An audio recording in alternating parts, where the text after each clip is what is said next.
I'm your host, Jewel Faguni, and I am with the most prolific documentarian, Steve James.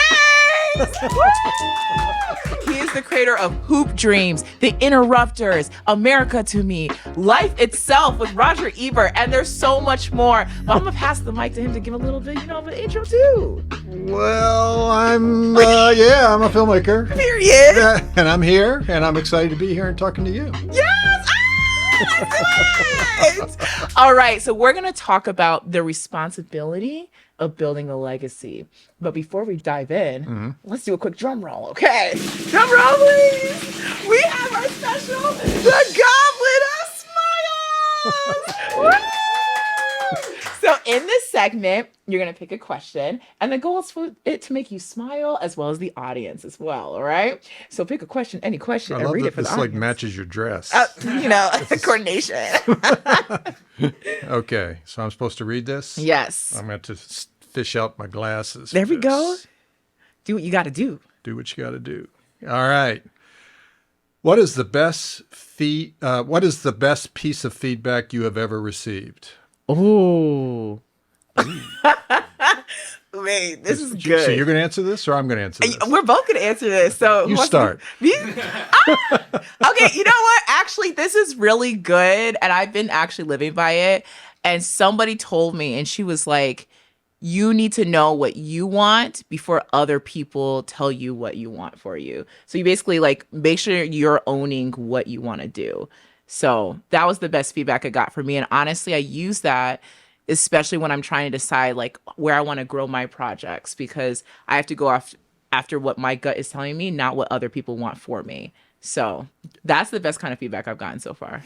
That's really interesting, because I would say my feedback is related in the sense that I think the best feedback I've ever gotten was, don't let other people tell you what you're working on, whether it's good or not good. Don't let them decide that for you. Yes. Which is similar. Very similar. I mean, in your case, it's a little more like they're looking out for you, maybe. Exactly. They're trying to look out for you. Mm-hmm. In this case, it's people who are naysayers. Right? Exactly. Don't listen to the haters. Don't listen to the haters. And not even, it's sort of like you have to believe in it yourself. Yeah. First and foremost, and don't let people discourage you from following something that you have a passion for. Exactly. Now, you may not get it ultimately.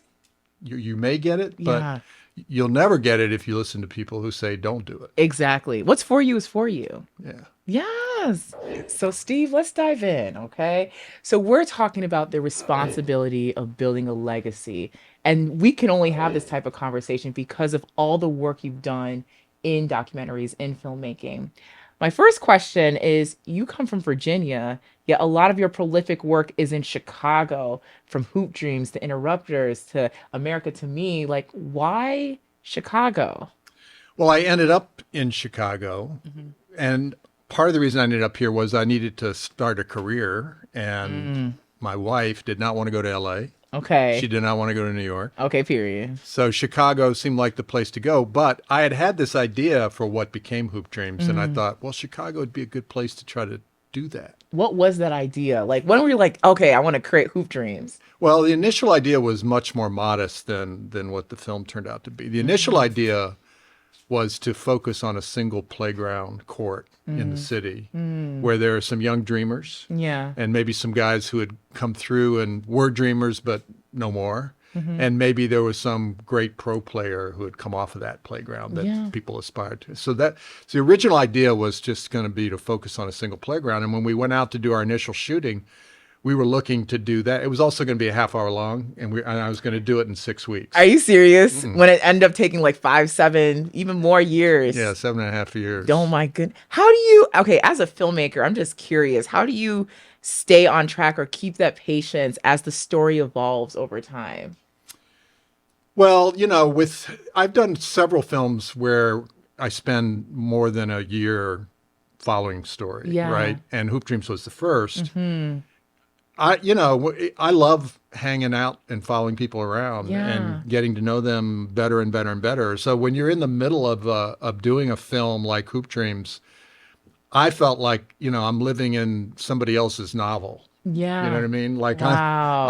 I'm living in Arthur and William's novel. Of Yeah. course, it's their real lives, but it Exactly. feels like a novel to me in a way. And so there's something just really remarkably wonderful about that process. So I don't feel like, God, when is this going to be over? Because I'm Exactly. enjoying the ride. Like you're immersed in the I'm immersed in it. experience. So, Yeah. but how do you build that trust? Like, you don't know how it's going to end. How Right. do you like ensure that, like, hey, I can just stay in the moment and let the story be what the story is? Well, with Hoop Dreams, as I said earlier, it started out to be a much less ambitious thing. But then when we met Arthur and William, it was like immediately the idea changed. And it was Yeah. like, well, instead of just focusing on a single playground, what about guys who are basically trying to leave playgrounds and make a career, make it happen, like Exactly. Arthur and William? And that ended up being a more exciting prospect. And then that kind of led to, well, if we're going to do that, how long do we follow them in that quest? And it was Yeah. like, well, at least let's follow them through high school. And Exactly. so it kind of, if when we first started filming with Arthur and William, if we'd said we're going to be around for the next 4 to 5 years following you, they probably would have said no, thank you. Exactly. It's like I don't know you. I Yeah, don't know. I yeah, don't need yeah. you by in my space all Yeah, that yeah, time. yeah. They No had to thanks. build that trust with you. It was a gradual thing. I mean, it was a dream that we could do something like that, but we didn't know if, like, well, maybe we'll come back once a month or something. We Exactly. had no idea. So it Wow. just kind of evolves. And I think, that's the thing about documentary filmmaking Mm-hmm. is at its best, it's this organic process that just kind of evolves Yeah. and you ride it where it takes you. Exactly. Because I've seen films where filmmakers sort of set out with a thesis of what they're going to do and what it's going Exactly. to say.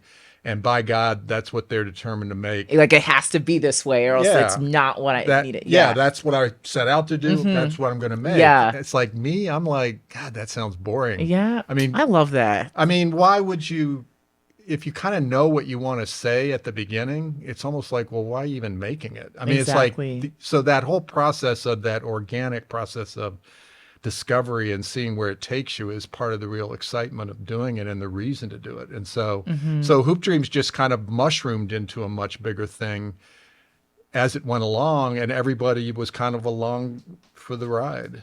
How have you seen the reception of Hoop Dreams from when it came out to like today? Well, I mean, when we were finishing Hoop Dreams, at that point, we knew it was going to be this 3 hour documentary about two kids nobody had ever heard of Yeah. pursuing basketball. Mm-hmm. And honestly, and we knew it was going to be on public television. And we thought, well, maybe it'll get a decent time slot on That's wild. public TV. But our fear was, well, it's a 3 hour documentary, which is unconventional Exactly. about nobody you've never heard of. And- It's yeah. like it's probably going to be on 11 o'clock at night, Mm-hmm. and everyone's going to miss it, right? Yeah. Which is But crazy to think, knowing how right, much we regard the film now. but that didn't happen, right? Yeah. So all of what happened initially to Hoop Dreams was completely unexpected. I Mm. had it was just shocking how much presence it had in the world when it came out. Yeah. Since then, I'm equally shocked that people that we're even sitting here still talking about it. I mean, Exactly. that people still talk about it. That I run into young basketball players who've seen it and like, yeah, my dad said I had to watch that. Exactly. And it's like, so it's had a lasting life way beyond anything I would have imagined. Yeah. Well, I will say I'm not surprised, but A, because I'm like from this perspective now, because I feel like before Hoop Dreams, documentaries were just like, we have to watch it because school told us to watch it. Yeah. But this was entertaining. It's motivating. It's like, yo, I see someone that looks like me going after their dreams. Like, I can see why there's longevity and for it to be that blueprint moving forward. So, moving from Hoop Dreams, The Interrupters. All right, where you're really talking about the violence in Chicago and folks that are really actively on the front lines combating that. What inspired you to even take on a project like that? Well, I think it actually goes back to Hoop Dreams in the sense that, both Arthur and William suffered tremendous loss in their lives after, Hoop Dreams was completed. Yeah. Arthur lost his dad, Bo, Wow. who was murdered. Yeah. by someone who came back into his life from his more criminal past. He wasn't involved in crime at that point. And so it was just this really awful thing, that happened to him, of course. And then, Wow. and then Curtis, William's older brother, who's in Hoop Dreams as well, was also murdered. And again, it was this situation. They weren't involved in criminal activity. It was just both of them were incredibly tragic losses. And I saw the impact that had on their family, on Arthur and William and their family. And, at that point, I felt really close to these families because I'd spent so much time with them. I mean, you grew up with them in a way. Yeah. And so I felt like this was like almost like I was losing a loved one. I mean, it was never anywhere near the same for me as it was for them, of course. But I felt that, and I saw how painful that was. And then I started thinking about how, you read about the violence in Chicago daily, and it's almost like it's just taken as a given. And there's all these assumptions that people who don't live in those neighborhoods that are besieged with violence, who assume that people there just are immune to it, or they don't. It's like it's a common thing. Like they get desensitized without really actually digging into the why. And the truth is that's not what I observed. I observed that it was awful and tragic and terrible for people. So all of that was going around in my mind, and then I read this article by a good friend of mine named Alex Kotlowitz, who wrote this article for the New York Times Magazine on this organization called Ceasefire, and about these, ex-gangbangers and people who were involved in violent life who were now doing their best to try and interrupt it.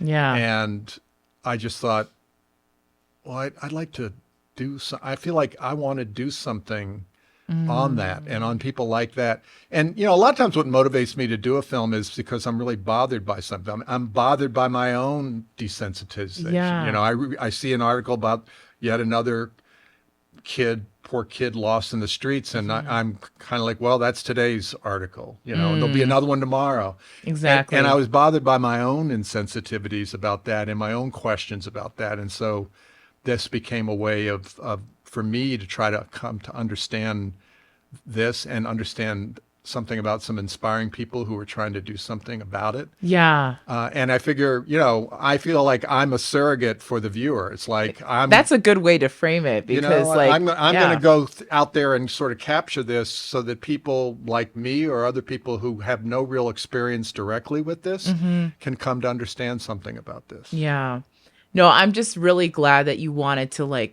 again, not separate yourself, but bring yourself in. And I feel like that's how we can really continue to build that empathy. So there are other instances, though, where you actually had to be part of the story, like with Stevie. Tell me more. What did it feel like? Now you're in front of the camera, right? But in that one you had to, because this was with your brother. What was it like having to actually put yourself in the story? So I know you were hesitant at first. I was. Well, you've done your homework. Well, every day is a yay. Well, Stevie was the hardest, most painful filmmaking experience I've ever had. And, and that was because it was, it's a really sad story about this kid that I was once, big brother to. And I go back. And again, this is another situation where when I went back to do it, I was going to just do a short film, like, where was he now? Exactly. Like a quick check-in. And then it turned out to be something very different from that. And so, my colleagues who I was making the film with, at that time, early in the process, it was Adam Singer and Peter Gilbert. They said, I think we should film you with Stevie. And I was like, oh, no. Because I was never one of those filmmakers that wanted to be in front of the camera. I was like, no. You rather just capture. And I always, I'd seen films where filmmakers were in their own films. And a lot of times I was like, I don't know. It feels a little bit like a vanity thing. And that's you don't give me that. I just did not want to do that. Don't you see that he loves me on camera? So I was like reluctant, but then I was like, they made good points. They were like, look, you don't know. I mean, your relationship to him was so important then. It's like, this might be good to see and capture. And in the back of my mind, I was like, okay, I'll agree to do a little bit of it. But since I'm the director, I can just leave it out. I don't have to use it. It's like my choice. Exactly. So I was more comfortable just doing it Because because you had the power. I had the power, and it was like, get them off my back. Like, I'll do it. Like, they'll stop asking me to do it. I'll do it, and then we can move on. And then it didn't work out. I was going to say, like, you were more involved than that. I was more involved. And I think what happened with Stevie is that I came to realize that if I was going to tell this story about this kid, young man at this point, and what he was going through, if I was going to tell this story, then I needed to be not just honest about him and about what he was going through and what his family was going through, but I needed to be honest about my involvement because I was now back in his life. Yeah. And I was trying to kind of be not just a filmmaker, but kind of a big brother again and give him advice, which he never took. He never took any of my advice. I mean, You know? it'd be like that. It'd be like that. And so I felt like if I was going to put his life kind of on display in this way, that I had to own up and put myself out there too. Yeah. I came to see that and understand that, and that's why I ended up being so much more a part of the film than I ever imagined.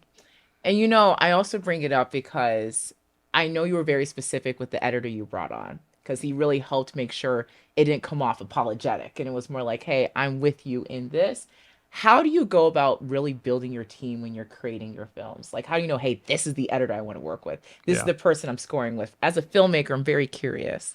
Yeah, that's a great question. I mean, with Hoop Dreams, it started because the person I started making the film with, which was Frederick Marks, we were grad school buddies, when we were at SIU. Yeah. Okay, that makes sense. Okay. Right. And so when I wanted to get it underway, I said, hey, you want to do this thing with me? And he was like, sure. So it's like, so you're just calling up a friend at this point. Yeah, at that point. Okay. And then we found Peter Gilbert through Cartemquin because Peter had a camera, which back then having a quality camera was not something just anybody had. Exactly. Yeah. Actually, true. It was very few and far between. And Peter was also this incredibly, well, he was a total basketball nut. I mean, the first time we talked for like 3 hours on the phone, not even in person. We just talked for 3 hours.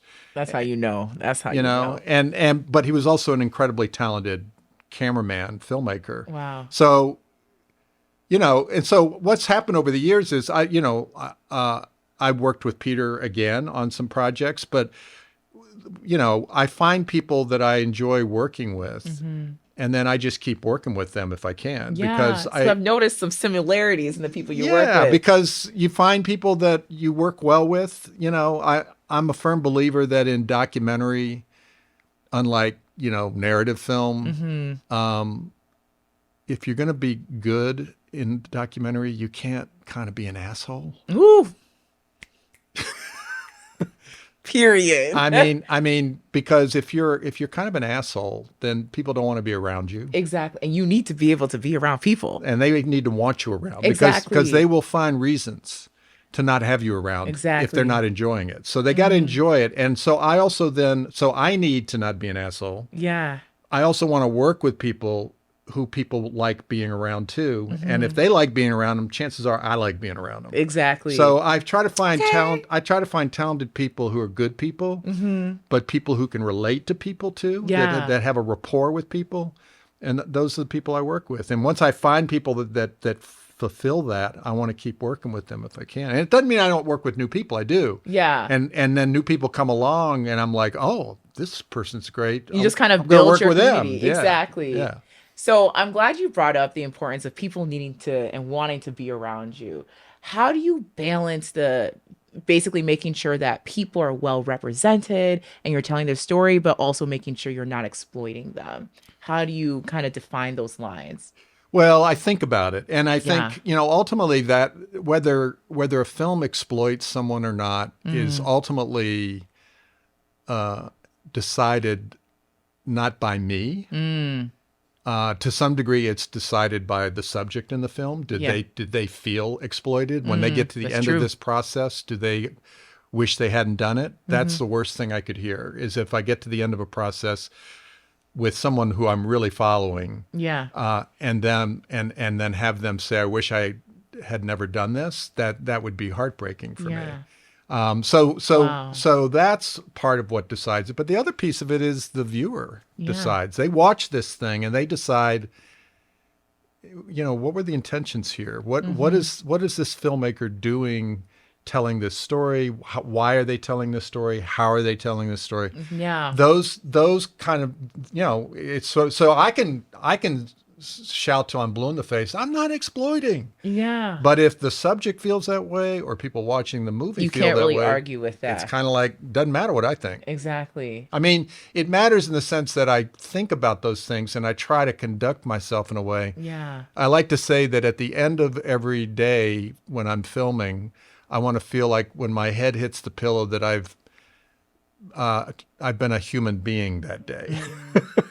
I mean, that's not real. just a filmmaker. Exactly. Like, how can you make sure you're being like empathetic and truly capturing stories? Yeah, because to be empathetic and honest is a tough thing to do. Yeah. And the film has to be, in my view, the film needs to be both. Yeah.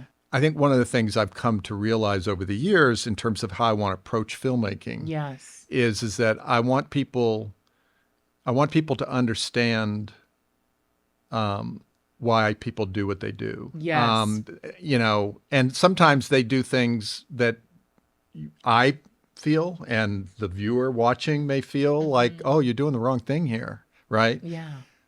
What I want though is people to understand how that happens. Exactly. Give them the context. And not sit there in judgment, because the easiest thing in the world to do is to sit in an audience, watch a film, whether it's fiction or documentary, and judge. Yeah. Because you're in the dark, you're safe. You look at those people up on the screen, and if it's fiction, there's not that much stakes involved. It's a fictional story. Exactly. So if you sit there and dislike Tony Soprano or whatever, like, it's fiction. Like, who cares? Exactly. I mean, really, ultimately. But Yeah. but when it's a real person, It's their real life. It's a real life. People sitting. I really take that seriously. I don't want people to sit there and easily come to judgments about who people are and what they are and what they do. And so that, to me, I see my role as to try to get people to empathically engage with the people I'm making a film about, even when they disagree with what they're doing. Yeah. That's what I want. I'm not looking for you, when you watch a film like Stevie, I'm not looking for you to think Stevie did right. Exactly. He didn't do right. Look. Not even. I mean, you said it, not not even me. close. Not even close. Yeah. But I do want by the end of that film for you to understand how someone comes to be Stevie in this world. Yeah. And not sit there and just wag my finger at what he's done. Exactly. It's like, let me cover your authentic journey, because we all have journeys. Yeah. And so, speaking about an incredible journey, Roger Ebert, life itself. What was it like being entrusted to cover Roger's story, especially towards the end? Yeah, well, when he agreed to let me do this, I thought, this is great, but I remember thinking, other people are going to do films about Roger Ebert probably. Yeah, because it's Roger Ebert. Yeah. But then, partway through the filming, his illness got worse. Yeah. And 5 months into our filming, he died. Yeah. And at that point, I realized, well, there may be other films about Roger Ebert, but this will be the only film about Roger Ebert that has Roger in it in this way. It's about his life itself. So I had more responsibility, I felt. And when I was editing, I often would think, because I was one of the editors of that, and I frequently am an editor on the work I do. Yeah. And David Simpson edited this film with me. But when I was sitting there in front of the Avid editing and cutting a sequence with Roger, I would often imagine him looking over my shoulder and saying, thumbs up. Well, and make it honest. Yeah. Make it, make it honest, make it true. Because that was one of the beauties of doing a film about Roger is that he understood that the film would only have value if it was honest. If it was honest. And that's why he was so honest and candid about showing what he went through. Yeah. Very candid. Like, I know there were moments that were like, okay, Yeah, it's a Chaz little didn't tough. want some of those things. Yeah. Because Chaz loved Roger. Exactly. Yeah. Yeah. But you took us in. So just thank you for capturing Oh, this journey. oh, I felt like remarkably blessed. Yeah. And I'm not even religious, but I Look. felt blessed. Look, blessings, blessings, blessings. So on another end, okay, you must have been in a ton of different crazy positions, having to follow different lives. What are the craziest experiences you've had just covering other people's lives, being a documentarian? Let's just take it back, all the way back to like the 80s or like during the crack epidemic. Right. What did it feel like being a white man walking through the hood during the peak of the crack epidemic? Like, what was that like? Well, the weird thing is that I never really felt in any real danger. Now, Okay. partly it's because we weren't stupid about it. Okay. We I mean, we weren't, we didn't go out at 1 a.m. and roll around on the streets on foot and yeah, invite anything. true. You know, I mean, common sense, y'all. yeah, and it's like whether you're a white guy or not, Yeah. that's probably not a good thing to be doing. Exactly.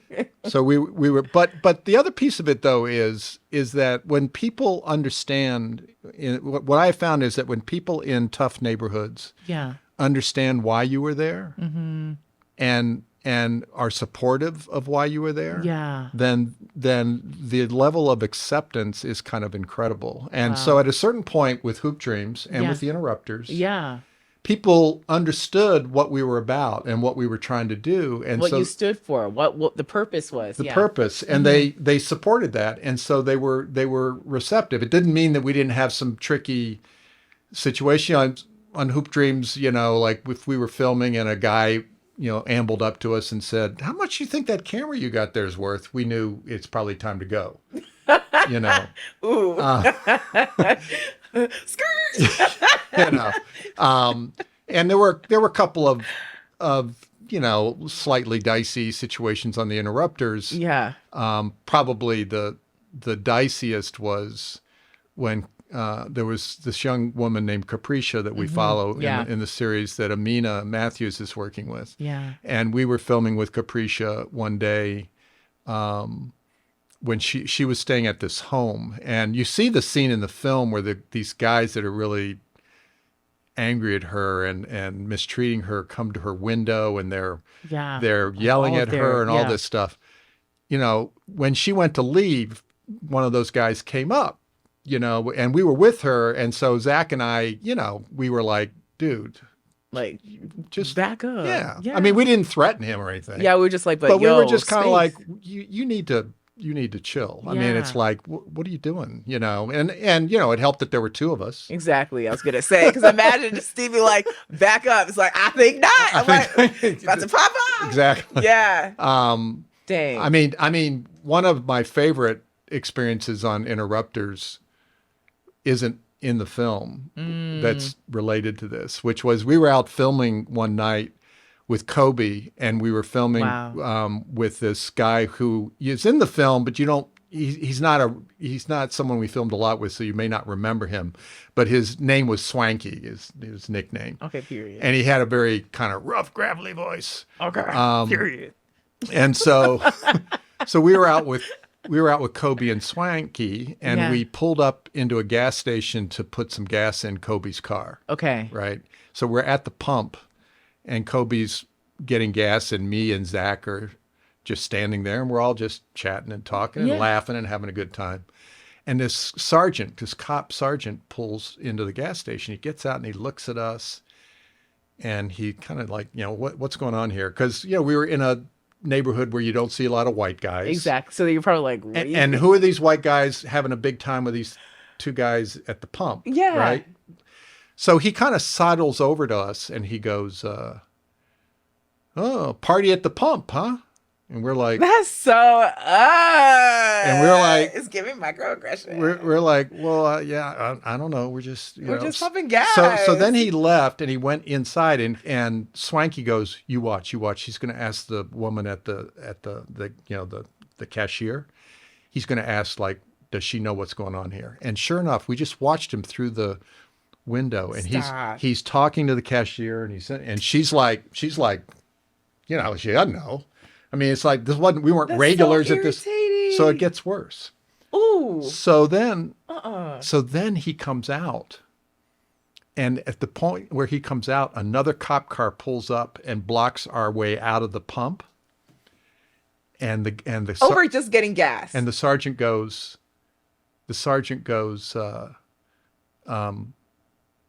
sorry, it's blown up. I got to haul you guys in for a credit card fraud. And I found out what it was. And it is a thing where people will steal credit cards, and then when you pull into the pump, yeah. they'll say, I'll fill your credit card. You give me some cash. You'll get more gas. You'll give me some cash. You know, it is a thing that can happen, right? Yeah. It's a scam that can happen. So he was convinced that that's what was going on here. He just couldn't understand the fact y'all would just be getting.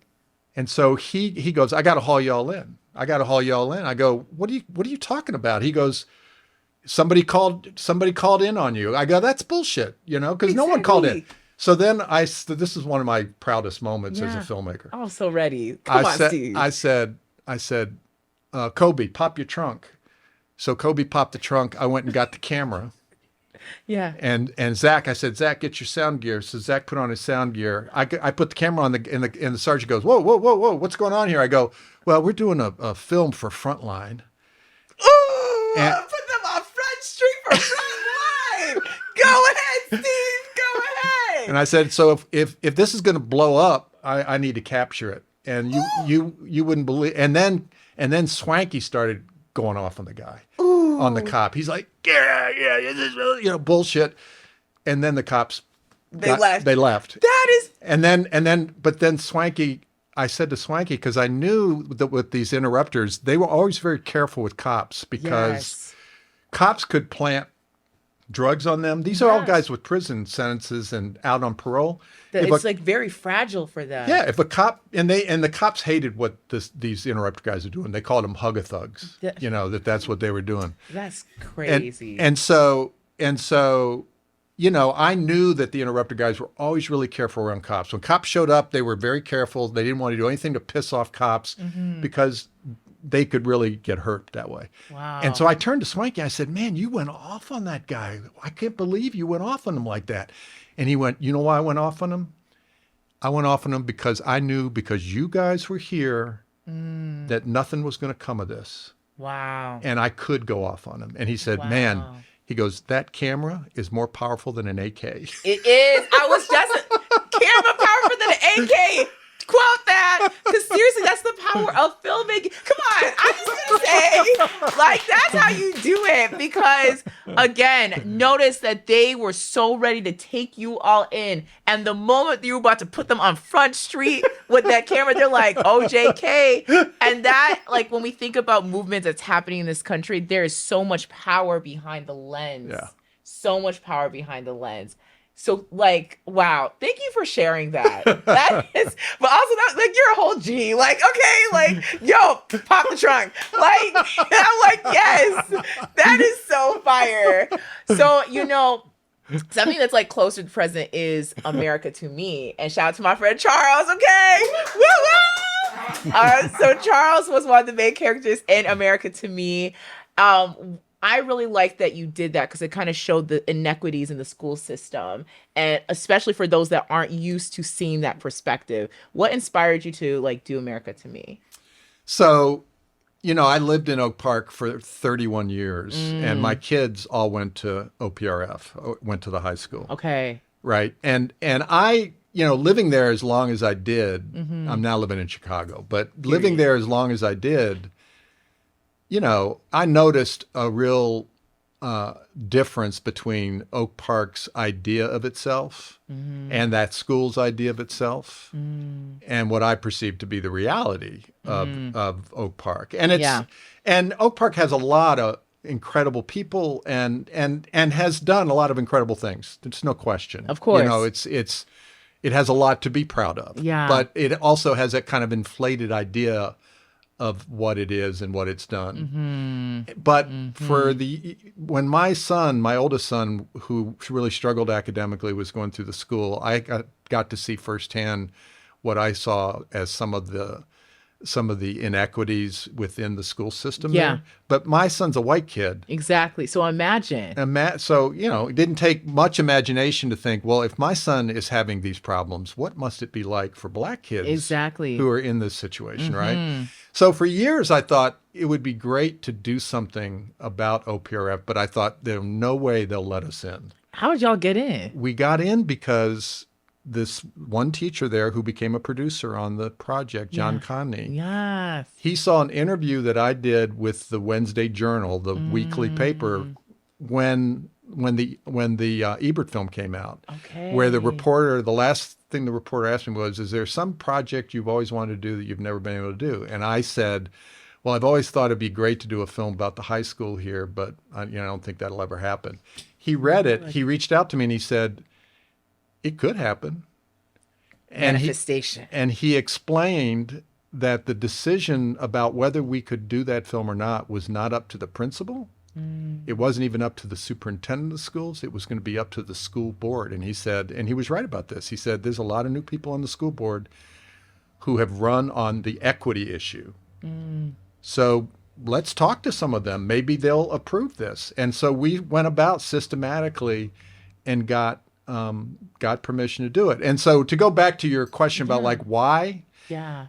I think a big part of the reason why I wanted to do this film was not just because I lived there and had these ideas about the way the community and the schools were, but also because most documentaries and most films that have been done about, frankly, about kids of color in public education Yeah. are films about public schools that tend to be in underfunded communities, Exactly. in tough neighborhoods, and everything that's wrong with them is generally reduced down to, well, they don't have money, Exactly. and they're living in a neighborhood that has violence and poverty, and that's the like reason. the same story versus like, no, but this is happening everywhere. This is happening everywhere. So big part of my motivation for wanting to do this was that doesn't explain what's going on in Oak Park. Exactly. So we wanted to do a series that looked at a place like Oak Park. And one of the things that's so heartening about having done that series for me is that I run into people all the time now who've seen the series, who aren't from Oak Park, who say, that was my experience in school. Yeah. That was I saw my myself. experience. Yeah. And again, this is to take nothing away from all the films that have focused on poor schools, because we need those films too. Yeah. And we need to understand what's going on, and much needs to be done about education in Chicago public schools. Exactly. There's plenty wrong. But we need to also cover what's happening in the suburbs. Like, I dealt with the unconscious bias. I dealt with students not wanting to put me in groups because of who I am. Like, that's why I said I saw myself in that as well. So that's why I'm glad you're covering it, because the more we recognize this is happening everywhere, the more we have that urgency to build that empathy holistically, not just if you're in a certain situation. Like, it should be a common thing for us to be like, hey, let's see each other as equals. And I think, and this was something somebody pointed out to me when we were making Hoop Dreams. When we first started following St. Joseph's High School and Hoop Dreams, they had an exemplary reputation as a school that's great at basketball but cares about academics and does all the right things. They were kind of like the Duke of high school basketball. Interesting. You know what I mean? Yeah. They're doing it right. So when you look at programs or schools where people think they're doing it right and you see what's wrong, then I really feel like you start to understand the more systemic issues at work in society, instead of the easy explanations. Cop-outs. Exactly. It's like, no, you're actually challenging people to rethink how they're doing things by just seeing like, hey, this actually isn't all perfect. Yeah. Because you have to look at what every single person's experience is, which is what you do such a great job of doing, is really being and capturing everyone's story. So when you see just documentaries and over time, how have you seen the craft of creating documentary evolve? It's evolved unbelievably. I mean, you said, there was a time when yeah, the only documentaries most people were exposed to were the ones in school that you Yeah, were like we had to watch. forced to watch. Yeah. And maybe you enjoyed them simply because you rather watch that than listen to the teacher speak. Yeah. But they weren't good, and you didn't Exactly. really enjoy them. It was just you didn't have to do work. Exactly. That was It was just another it was option. just another option. It was like eat your vegetables stuff. And That. Let's be honest. Ooh. and so it changed, and Hoop Dreams was part of that, but not. I mean, it was already happening when Hoop Dreams came out. Suddenly people were starting to use the documentary form to really try to engage audiences in more compelling and interesting and even entertaining ways. Yeah. And so it was happening, and Hoop Dreams was part of that. But that's just now gone even much further. And now, now documentaries are perceived as not this sort of narrow genre of nonfiction filmmaking, but there are comedies and documentaries. There are horror films and documentaries. There are animated documentary films. So, it's sort of like any kind of storytelling that applies to any kind of filmmaking can apply to documentaries now, and that's exciting. Now, the only downside of that, of documentaries becoming much more commercially viable, is that we are now in this time when a lot of documentary filmmakers just recently are starting to feel like the commercial demands supersede what they actually want. Yeah, well, it has guided what they're looking for to like, okay, give me true crime, give me celebrity profiles. These are the things we want because these are commercially viable, and it's making it harder. There's an argument to be made, and I think there's some truth to it. It's making it harder for people to go out these days and pursue stories that don't fit those boxes. Yeah. Like a Hoop Dreams did or Exactly. a Stevie. It's like those kind of films are harder to make now because the people who are funding them are not looking for those kind of stories. They're looking for things that they feel are going to be commercially viable because they're going to spend money on it. Yeah. That's unfortunate. How do you think we can change that? Well, I think it's always changed by the fact that there's always young filmmakers out there who don't have much money, We really don't. who don't have much support, but they're determined to do it one way or the other. Yeah. And so they're not making decisions governed by commercial instincts. They're Exactly. making decisions governed by stories they want to tell. Exactly. So as long as there's people who are doing that, then we're going to be okay.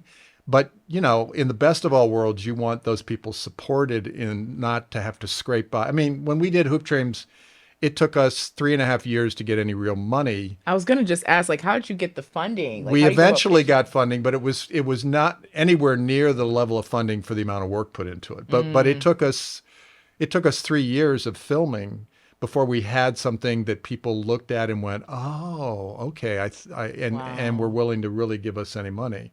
Yeah. And that's a common thing for every filmmaker starting out. I mean, that's Exactly. not an unusual story. I mean, that was at my all. story. Having to constantly constantly prove to people why it's important to invest in what we're doing. And then eventually being like, yeah, I'm just not going to wait on you. I'm going to do it myself. Work with my friends. Shout out to the Everyday's EA team to really produce the stories we want to tell. Yeah. Yeah. You got, and and so that's a pretty common path, right? Yeah. It's hard. It's okay, but then what you want to at least have happen is once you've done that and you've had a success, then you want people to start supporting you because you can't keep doing that over and over. Right. People, I mean, most people will not. They'll eventually just kind of give up if nobody's going to support them. So we need more support. We need more support. Give us more support. Period. Give her more support. Give her support. So we're all about the responsibility of building a legacy. What do you want your legacy to be? I think my legacy, if I would want it to be that I've told stories that matter, mostly about people you've never heard of. Yeah. I mean, that's what you do. I mean, I think Steve is succeeding, okay? I think Steve is I mean, succeeding. I've had exceptions. Doing the Roger Ebert thing was not that kind of Of story, course. and I loved telling it and getting the opportunity to do it. So it's Yeah. nice to do something about someone that people have heard of, but the stories that mean the most to me and have meant the most to me throughout my entire career have been the stories that people don't necessarily think they need to see, Yeah. that they're not looking for them, but that if I can somehow make it and get it out there and get you to see it, you really feel like you got something from it, and that you were really glad you saw that story and that you got to know that person through that film. Exactly. I just appreciate your work so much. And the fact that you keep doing it, like, please. Well, I got to eat, you know. Yeah. Look, look. So, what advice do you have to our viewers, especially other up and coming filmmakers? Well, I think it goes back to when we were doing this. I Yeah. think, you know, if you have a, you know, a lot, the classic advice is follow your passions, and you know, Yeah. and that's all good. But I think that, first of all, if you've got something that's really important for you to make, that you need to make, you need to commit to it and do everything you can to do it. But what that sometimes and often will mean, and it meant this for me too, is I had to do some stuff I didn't really want to do to pay the bills so that I could do Hoop Dreams. So while I was doing Hoop Dreams, I was mostly making a living, first as a lowly production assistant on TV commercials, and then eventually working my way up the food chain a little bit there. But it was humiliating work. But the good thing about it was it paid better than getting a bullshit job, you know, full-time job somewhere. Yeah. And if I'd had a full-time job, it takes up too much of my time. You would not be able to do that with the full Right. time job. Like, So, but Yeah. it meant that I had to do some work that I had no personal belief in. But I had to be willing to do it because I had this other thing that was more important to me that I was going to do. And so sometimes, your calling. yeah, but I mean, so I think, you know, but then the good thing about that is that Hoop Dreams got me through those jobs. Like I'd be in the middle of some job where somebody is, especially when I was starting out, I like to say I was the oldest, most educated PA in Chicago. and I'd be doing something and someone would be, you know, complimenting me for the way I swept the set, Ooh! you know, Ooh! and they think they're being nice. I just feel like, man. And then as soon as they turned away, I wanted to put a knife in their back, you know. So I'd be like, are you, I know this person ain't talking to me. You know, but I would just feel like this is the most humiliating thing for me. But the thing that got me through it was, well, it pays better than working at the bookstore. Yeah. And I've got this other thing I'm doing on the side that's my thing that I really care about. And that's sustained me. And so I think that when you're starting out, many of you will have to be willing to do things you don't really want to do, or that don't conform with your values sometimes. Yeah. And if you can figure out a way to do it and not do those kind of things, all the power to you. But you may have to do things you don't want to do in order to do the very thing you want to do Yeah. the most. Wow, y'all. Give it up for Steve. I'm just like, notes, man. You a cool dude. Give it up for you. Oh, thank you. Oh my God. You're amazing. Oh, thank you. Well, to conclude, you know, you're on the Everyday is a Yay show. Okay. I get it. So my question to you is, how do you aim to make every day a yay? I try to be, I try to be thankful for what I have, and I have a lot. And I try not to focus on the things I don't have, or look over my shoulder at what I wish I was doing, or should have done, or might have done, and have a lot of regrets about that. I try to focus on what I've got and appreciate what I got, and make every day, I guess. So then, like, what's next for you? How can we continue to support your work? Well, I've got a couple of things in development, one of which has been, announced, and it's a very ambitious docuseries on AI Okay. We're getting into AI, artificial intelligence. Okay. So I'm I'm very excited about that. That's gonna be good. I already just got chills. Okay. Yeah, I mean, but somebody's got to give us, we've got development money, so we're working on it, but somebody's got to step up. Somebody's got to step up. You got to step up. Step up. You know who you are. Step up. The other project is also just in development, but I'm gonna do something that's more historically based. But I got an idea about how to do it, which I won't bore you with now. But it's basically, I want to look at. There was this year in the life of Chicago where Martin Luther King Jr. came to town and marched and tried to take the civil rights movement to the North. And he went up against Richard J. Daley, the original boss. Okay. So I want to do a film called, for now, MLK versus Daley. Oh, this is gonna be good. You are always, oh my goodness. Okay, we gotta do a part 2 because I need to know. Oh, that's gonna be good. It is an incredible story. Wow. It's an incredible story.